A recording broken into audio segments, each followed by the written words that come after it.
Yo, it's your boy Key2x, and I just jumped off the porch with Dirty Glove Bastard. I promise I'm good for some. I get an op knocked off with a push of a button. This double dutch, this nigga be jumping, the op come through, you know. All right, so we got my boy Key2x jumping off the porch with us today. Welcome, man. What's good? Man, I'm feeling great. How you feeling today? Blessed. Chilling. Yes, sir, Happy man. to be here. Nah, no doubt, man. I appreciate you coming by today, too, man. Already. Yeah, man. So, it's a brand new year. You're one of the first ones we had on the porch this year. So how you feeling about 2023, man? Working. Just about to go crazy this year, really. Yeah. Finally getting noticed. Just trying to go in, give it 100%. I feel that, man. So how would you describe how 2022 went for you, man? Was it a good year, bad year, in between, ups and downs, or how would you describe it? It was really the same as every other year, you know what I'm saying? It's just, I feel like 2022 is like when I really started taking shit serious, Yeah. you know? Then, just a lot of shit going on, like personal life. Trying to Okay. get that out the way. Really, that's really it. I feel that. What kind of, generated that spark to make you want to start taking this serious last year then?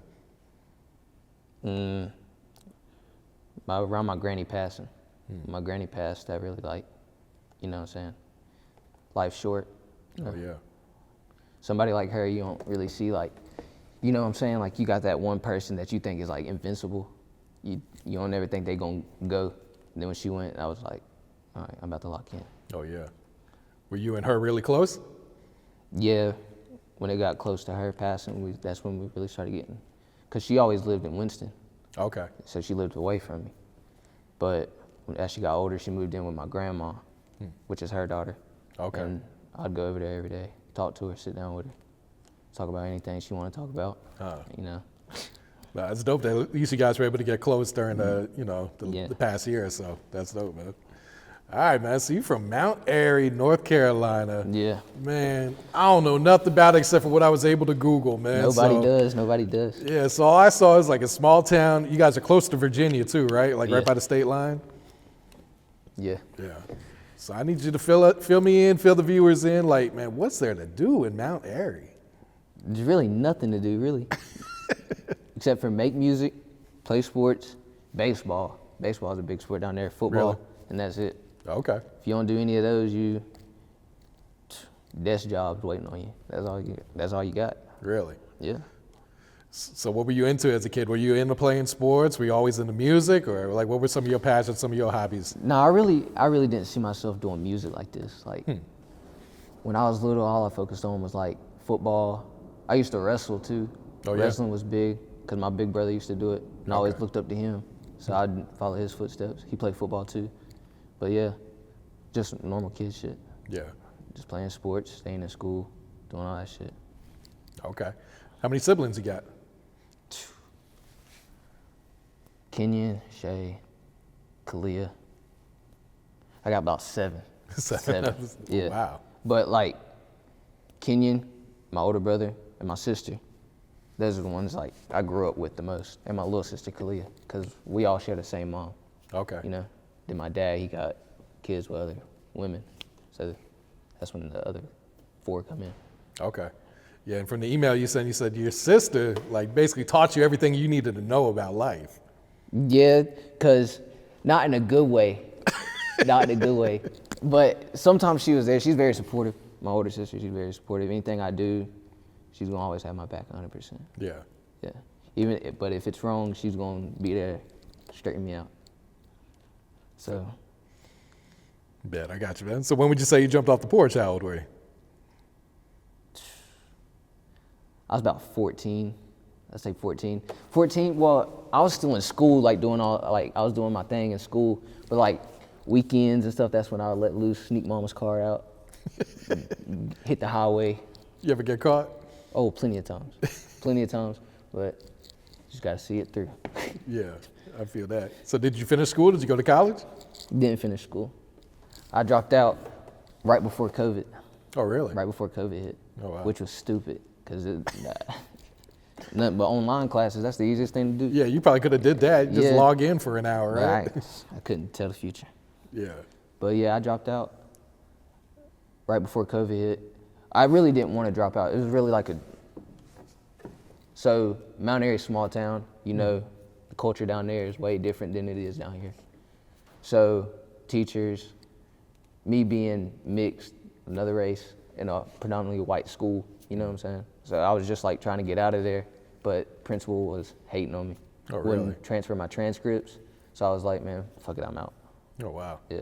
You feel like they were targeting you, kind of singling you out then, or? Yeah, because I had multiple like family members. Like I talked to like my grandma, my mom. They all went up to the school and stuff. And like principal, she was just bullshit. Like she wouldn't do nothing for me. So I was just like, damn, I really don't need this. I feel like I'm doing fine without that piece of paper. Yeah. You know? No, I feel that. How'd you get into making music? You said you didn't really see yourself doing this then. I think I was chilling I was living at my grandma's. I was living at my grandma's because this is when I moved back from Tennessee because we lived in Tennessee for a while. Okay. And like I started listening to music heavy. That's when I got my first phone, you know? So I'm over here listening to music and I listened to like a lot of Dirt and like O&B Peasy. I listened to like a bunch of them, like, you know, and I was just like, damn, they really like, when they say stuff, it makes me like really want to listen, like keep listening, because like I feel like they real like role models to like look up to, you know what I'm saying? So really, it was right then when I fell in love with music, like just listening to it. And then my partner hit me up because this new guy came in town. He opened up a studio, which is the first studio that's something big, like in my small town. Okay. You know what I'm saying? So I was like, damn, bro, I'm gonna have to go. As soon as I went in there, I sounded awful. It sounded like cheeks. A lot of people say that. It's like they hate how they sound the Yeah. first time that they hit the booth, you know? It sounded terrible. But then my partner Drew, he was like, yo, just keep working. And then I'd always go with him, and then I'd make sessions for myself. Okay. So then there's sessions where I'm with myself and it's just me and the producer. I would be like, all right, I gotta lock in, try to see what I can do, try to find my sound. I really don't feel like I found my sound yet, but like, it's progress. You gotta work on that shit like that. Yeah, I feel like with artists, they're always evolving their sound. Like, Yeah. as soon as you get comfortable, it's like, all right, what can I do next to kind of, you know, upgrade the sound, to elevate the sound too, man. So I Yeah. feel like with artists, they never really do find their sound. Finding my sound, like, cause there's so many, like you said, there's so many different sounds right now, like people out here doing anything they want to do. I feel like my biggest focus is like, I'm worried about like what's gonna sound good and what's not. I'm not worried about like how I feel.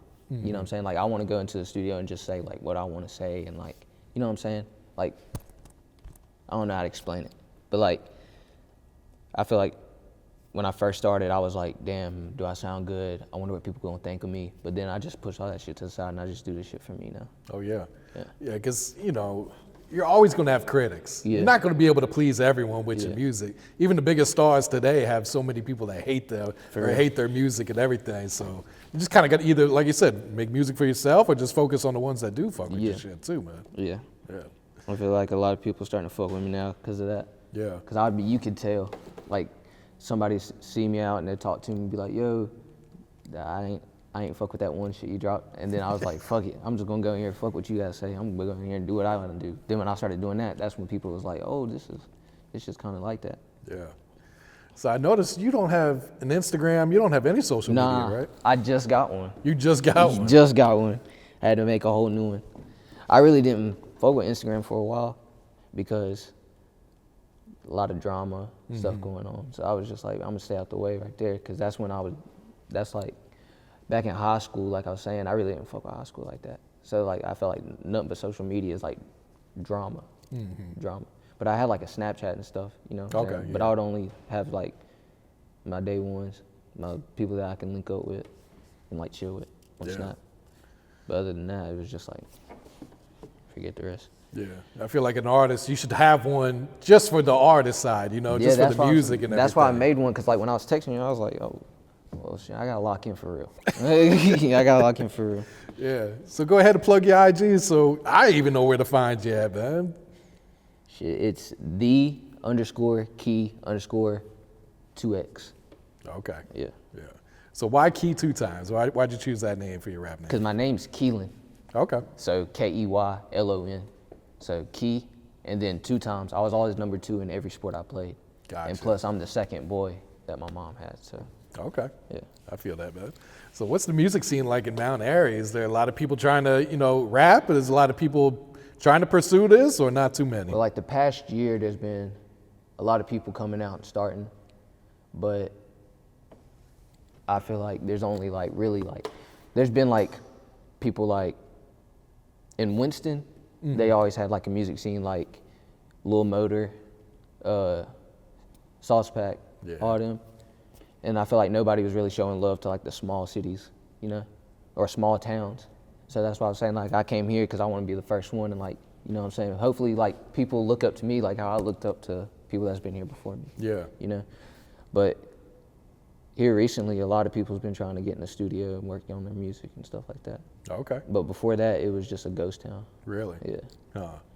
So do you travel to Winston a lot to record, or are you mostly just recording in your hometown now? I recorded in my hometown, but I'm trying to branch out. Okay. Yeah. I've been talking to 357 management, and they've been trying to hook me up with some producers and stuff like that. That's dope right Yeah. there. Yeah. So is there like any clubs, any venues that really be playing rap music, or not too much? I don't think I'm ready for that type of, like going in there, because I feel like I'm still trying to, like I said, work on my craft a little bit more. But I can see like middle of this year, I'm really gonna be out there. Okay, I got you. And what's your creative process like? Do you write your raps, you punch in, or do a little bit of both, or what? When I first started and I was going to the studio, like I said, I sounded horrible. And I felt like that was because I was focusing on what I'm reading, you know what I'm saying? And I wrote it down. Now I just go in there and just let it all out. Like that song Jumpin', I made that in like 30 minutes. Okay. Yeah. And that's like one of my #1 songs. Huh. I barely tried on it. That's what I'm saying. Like, I don't know. But yeah, freestyling comes way easier than thinking and writing it down. You just freestyle it, put it on a mic. So Jumpin', like what were you going through that day? Were you just in a good mood, or? Oh yeah, I was turned up in the studio. Had some drinks going. I was just, when niggas was around me, and I was like, yeah, I'm about to make some shit go crazy. Yeah. Yeah. I feel that. I saw that you were in this car crash last year, man, on your birthday too, right? Yeah, 2 days before my birthday. 2 days before your birthday. Yeah. That's around the same time my granny died. So that's why, like I said, that's what really made me like start going crazy. Because like I was close with my granny, but then when my granny passed away, it was like, I'm out here doing crazy shit, getting in a car crash when my granny's in the hospital, Like I didn't have like my priorities in check. So that's what really like fucked me over right there. Yeah. So you were in the hospital when she passed? Yeah. Oh, well, wow. when I found out she passed. Oh, wow, yeah. So that in my head, I'm like, dang, me out here doing this crazy stuff, I could have been spending time with my granny in her last minutes, Yeah. I was just putting myself before everybody, and I get putting yourself before everybody. People say like you should always put yourself first, but like when it comes to like loved ones like that, you gotta like check in on them. Nah, for real, yeah. So like, what was your recovery process like? Did you have major injuries, or? No, it wasn't nothing crazy. I got like a CT scan or something like that because I thought my leg was done for. For real? I thought my leg was done for, but nah, it was really just stayed in there for a couple hours, got back out, went to the crib. Yeah. So what's some goals you got set for your career? Like, what are you really trying to accomplish with your music? I feel like every artist wants to just be heard. I want people to like listen to me, vibe with it, Like I said, like look up to me like I looked up to other artists, and then eventually they take what I did and then they do it their own way. That's really what I want to see happen. Because everybody got a story to tell. Yeah. No, that's real. I really like this song Reaper, man. Reaper? Yeah. Yeah. My boy Drill. Yeah, so just kind of talk about that studio session, what you were going through that day when you recorded it. I think it was really just my first song, like about like just death in general. Cause like anybody can be here 1 second and gone the next day.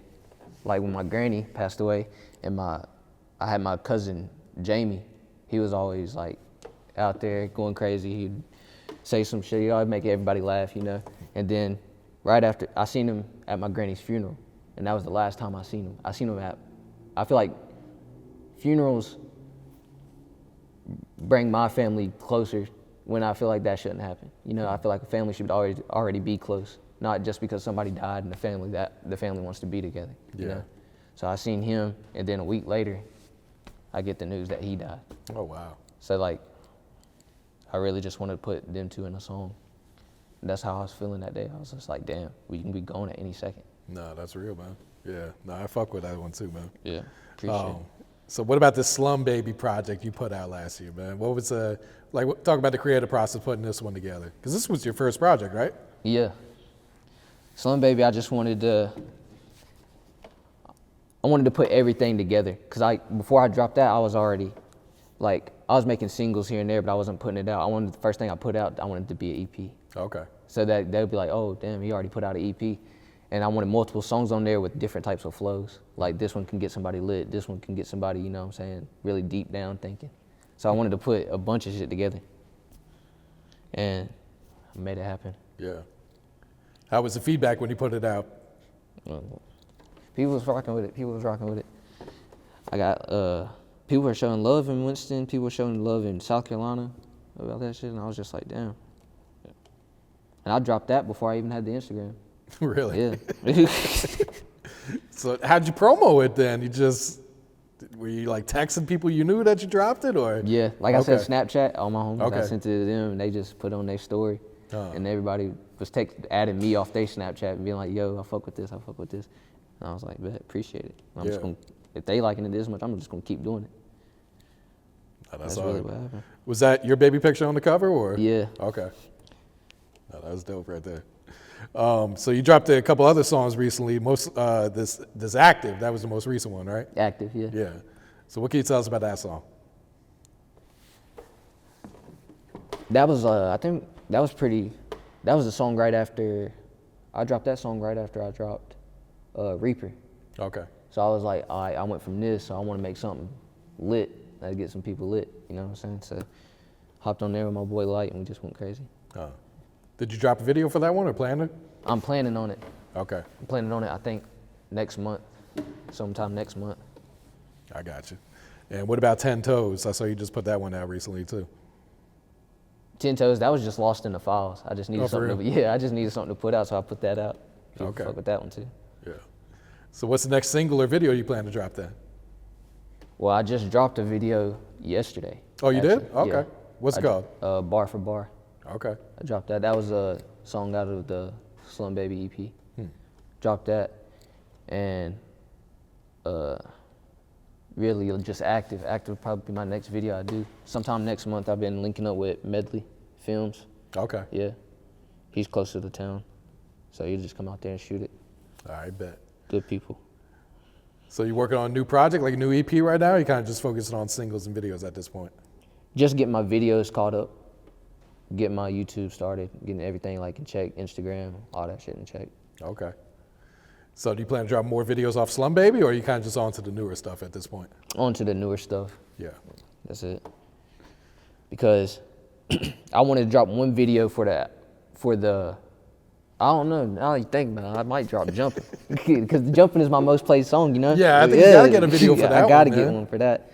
But yeah, I feel like that's just gonna be it for the EP. Okay. So how would you describe your growth as an artist from when you first started putting out music up into this new music that you're recording today? Sound got better. Focus more on it, because I just do music on the weekends. I just be doing whatever during the week, and then I just go out and hang out with them, and go to the studio. At first I wasn't even making sessions. I was just pulling up with my niggas. And I was just he was like, yo, you wanna hop on this? I was like, yeah, I'll hop on it.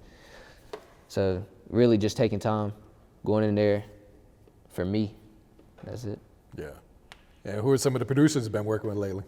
My boy Louis Bambino. Okay. Really, that's just the dog. I just go to him. He's from the city? Yeah. Okay. What about features? Have you been working with anyone else?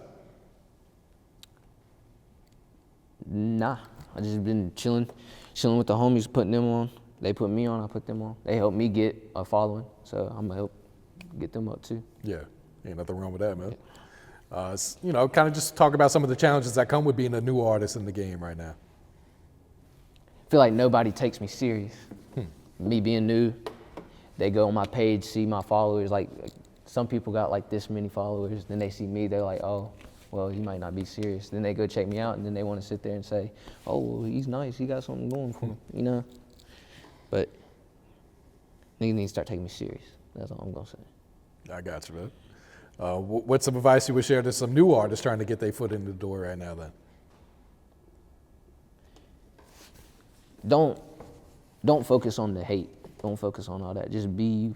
Go in there and do what you want to do. Who cares what other people gonna say, you know what I'm saying? If you want to do that shit for you, do it for you. If you want to do it for somebody else, you just gonna sit there and be miserable, you know? Because you ain't gonna get nothing out of it. Yeah, no, that's real. Are you looking to sign a deal later on down the road, or you kind of happy just being independent?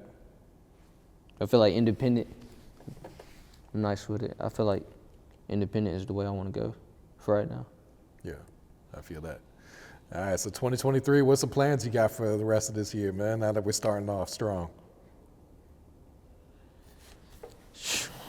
Just, like I said, just making videos, catching up on my videos. Really, I haven't been thinking that deep into the new year. You know, the new year just hit, so I was just like, really, I got to just push videos out, got to get seen, you know? I want to get seen, not just heard, I want to get seen. Yeah. I think that, man. Now that you got the social media, it'd be easier to find you. You can kind of figure out where all your music is at and everything too, man. All right, so you got any shout outs you'd like to give before we wrap it up here, King? Shout out my boy, Drill. Shout out Louie. Shout out Light. And go fuck with the new video. That's it. I promise I'm good for some. I get a op knocked off with a push of a button. This double dutch. This nigga be jumping. The op come through and you know that we clutch. What he said, that nigga